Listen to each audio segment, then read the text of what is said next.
Hey you guys, what's good? Welcome back. It's your girl Kayla Lachey. You already saw the title.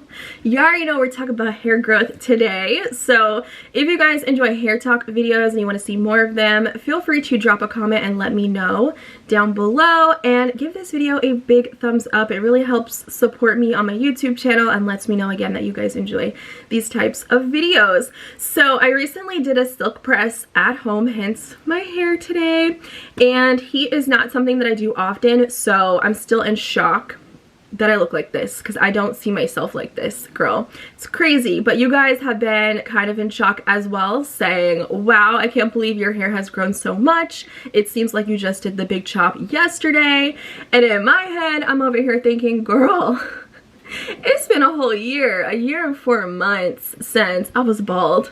Okay, so if you watched my videos and you are familiar with my hair growth journey and my natural hair journey, you know that I did my own big chop and I have maybe like this much hair. You guys saw in the thumbnail. So I'll link that video in the cards as well if you have the time. It's like 40 minutes long, but it is definitely an emotional one for me, and it's so crazy. I don't even recognize myself. Like, I've just evolved so much on this journey, but that's for another video, not today. Today we're talking specifically about hair growth and methods and tips that I apply in my own journey, things that I do that I've found really work. And your hair on average only grows about 6 months in a year. I do feel like my hair grows a little bit faster. Everyone is going to be different, but regardless, you guys, your hair is growing. Your hair is just constantly growing. It's just about taking care of it and retaining that length. So this is not going to be a video where I'm telling you, you need to go buy this specific product and it's going to make your hair grow. Like, this is the only thing. That's not what we're doing today. We're really just talking about the tips and the methods. So I wrote like a little list because I didn't want to forget anything. So the first major thing that I had to understand to grow my hair out, obviously, was cut all the dead hair off.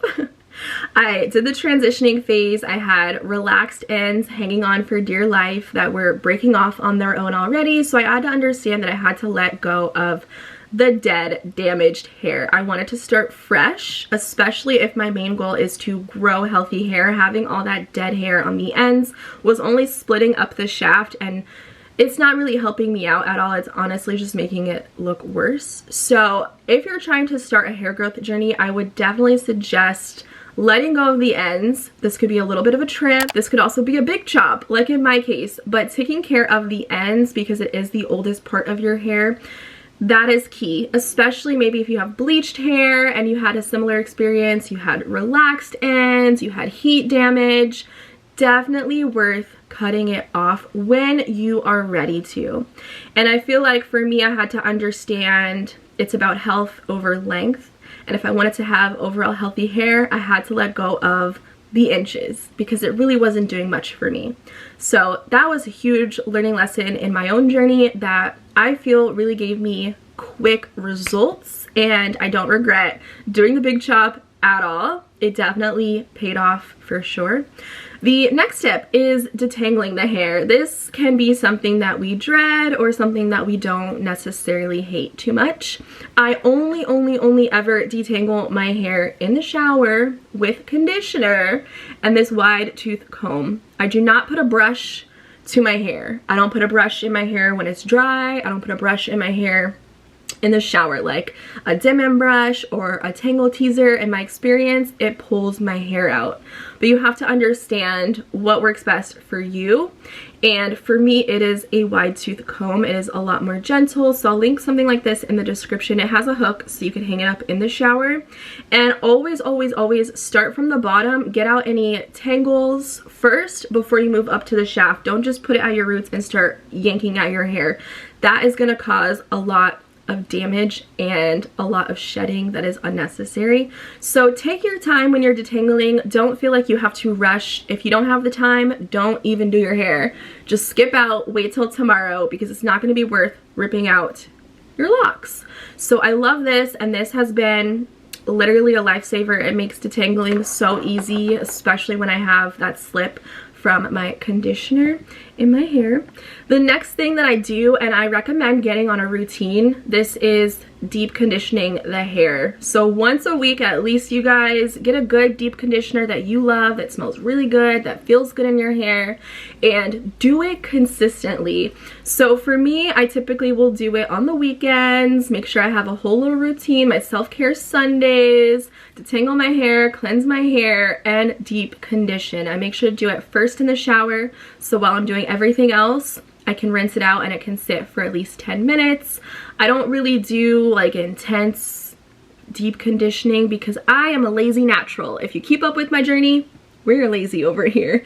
So for someone like myself that has high porosity hair, I feel like my hair is easily able to absorb the moisture where I don't need to necessarily leave it on for 30 minutes to an hour. It's fine and does just the same in 10 minutes. So get a good mask and be consistent with it. At the end of the day, if you're consistent, you're going to see results, and you just want to make sure that your hair is hydrated and moisturized. Whenever it's dry, you need to put a mask in it. You need to do some TLC. Listen to your hair. It will definitely tell you so much if you pay attention to it. And with that, my next tip is to co-wash my hair. I know in the natural hair community, I've watched a lot of these videos when I started out on my own journey, and a lot of the girls don't use shampoo.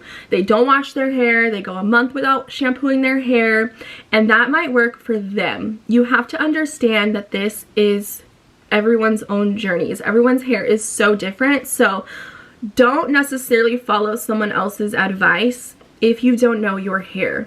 So for me personally, I need to shampoo. I need to have a clean scalp. I personally believe that a healthy scalp is going to result in healthy looking hair. I know that I had the worst scalp I've ever had in my life with a relaxer. It was super dry, itchy. I would have scabs from the chemicals. I would have dandruff, you guys. It would be red and sore to the touch. That was not healthy. It wasn't really helping me have healthy hair at the end of the day. So I really take time to make sure that I am catering to my scalp. At the end of the day, that's where our hair grows from. So what I do, and I'm not going to say you need to go buy this, but oils. You can make your own oils. You can buy a mix together, but this is a hair growth oil, and it has almond oil, avocado oil, jojoba oil, as well as Jamaican black castor oil.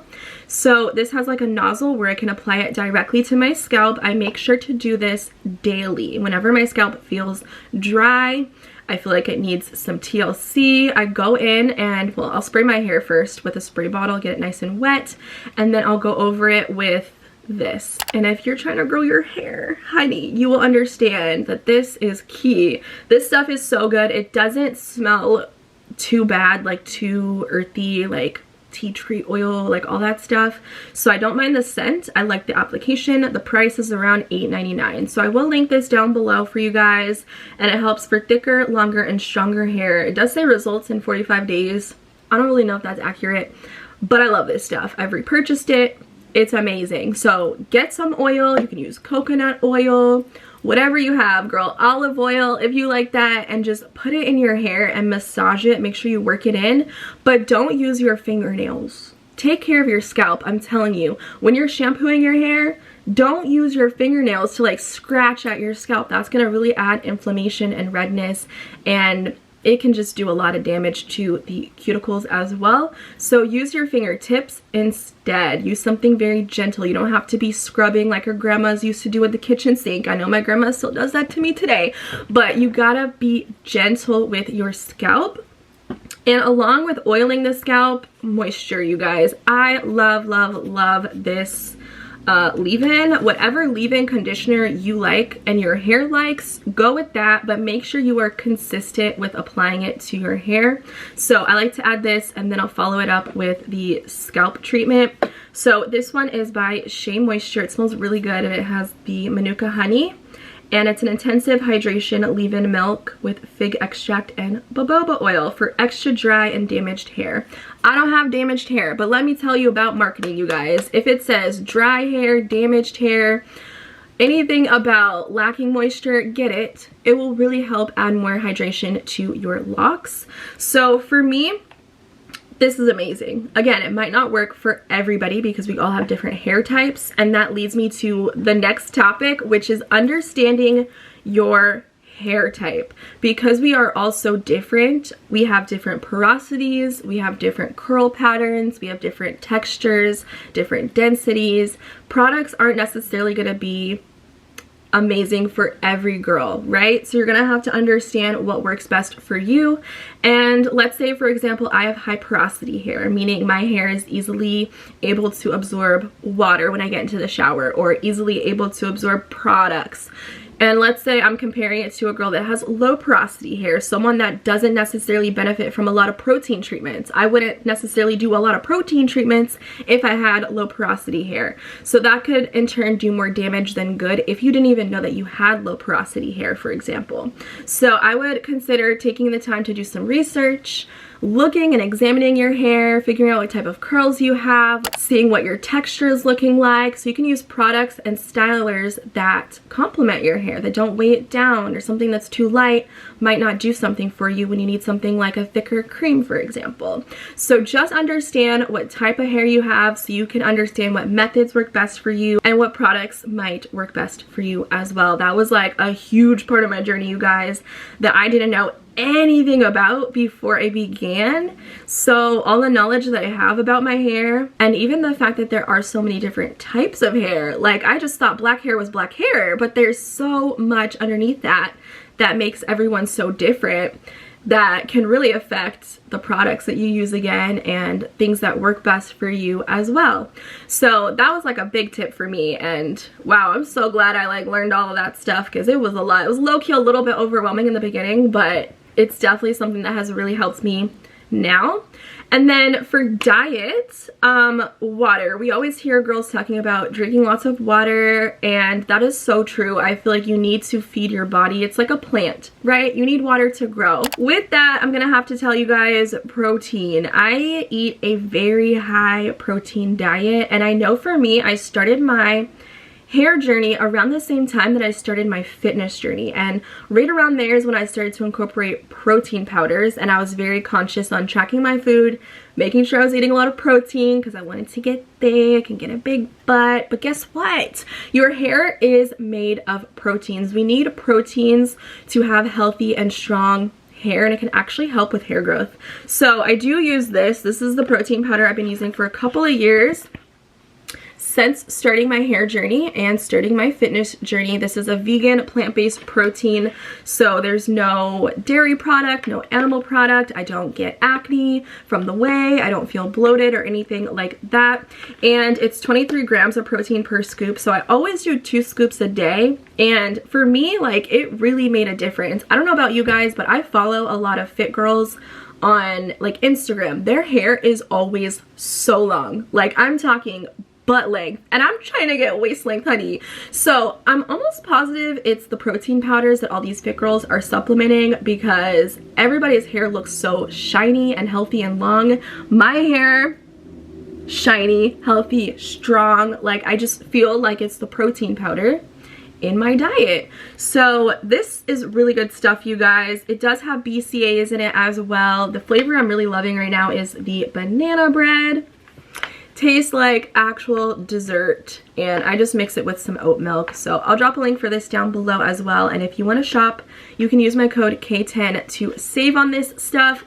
But be consistent with your diet. Make sure you're drinking a lot of water, and if you want and if you choose to, get a good protein powder to introduce into your meals as well. It's going to do a lot of amazing things for your body and helping you stay fit.